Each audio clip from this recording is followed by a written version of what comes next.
ogre breaths, no snowcats, no werewolves, no green teeths or any other magic creatures.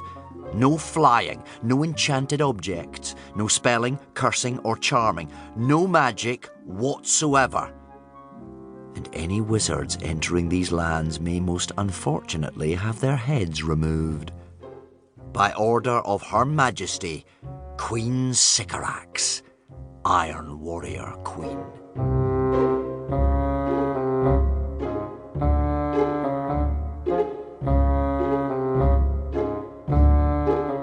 This is the story of a young boy wizard and a young girl warrior who have been taught since birth to hate each other like poison. The story begins with the discovery of a gigantic black feather.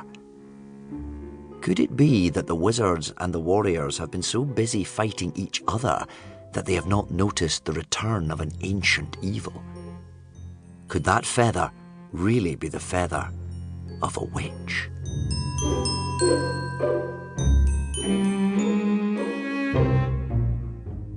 I am a character in this story who sees everything, knows everything.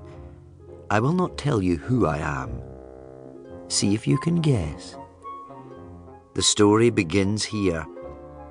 Don't get lost. These woods are dangerous.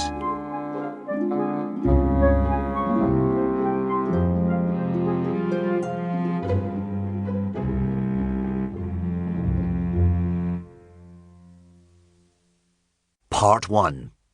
Disobedience. 1. A trap to catch a witch. It was a warm night for November. Too warm a night for witches, or so the stories said.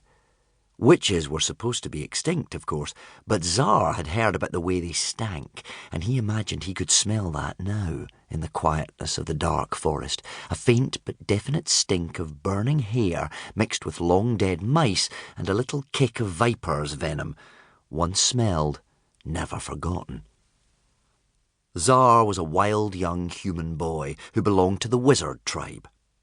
He was riding on the back of a giant snowcat in a part of the forest so dark and mangled and tangled that it was known as the Badwoods. He should not have been there, for the Badwoods were warrior territory, and if the warriors were to catch him, well, what everyone said was Tsar would be killed on sight. Off with his head, as was the pleasant warrior custom. But Tsar did not look even remotely worried. He was a cheerful scruff of a boy with a tremendous quiff of hair shooting upwards from his forehead, as if it had accidentally come into contact with some invisible vertical hurricane. The snowcat he was riding was called King Cat, a noble creature which was a giant form of lynx, far too dignified for his cheeky master. King Cat had shining paws, so round they looked unreal, fur so deep it was like powder snow, and such a rich silver-grey colour that it was almost blue. The snowcat ran swiftly but softly through the forest, his black-tipped ears swivelling from side to side as he ran, for he was scared, although too proud to show it.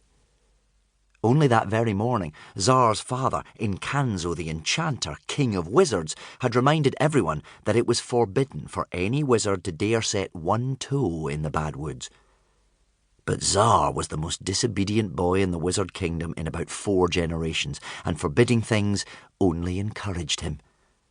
In the past week, for instance, Tsar had tied the beards of 2 of the eldest and most respectable wizards together when they were sleeping at a banquet.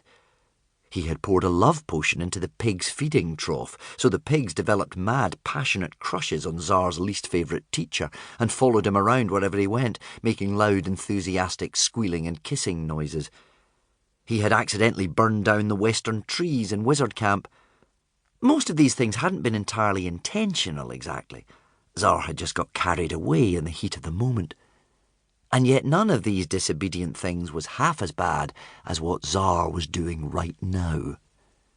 There was a large black raven flying above Tsar's head. "This is a very bad idea indeed, Tsar," said the raven.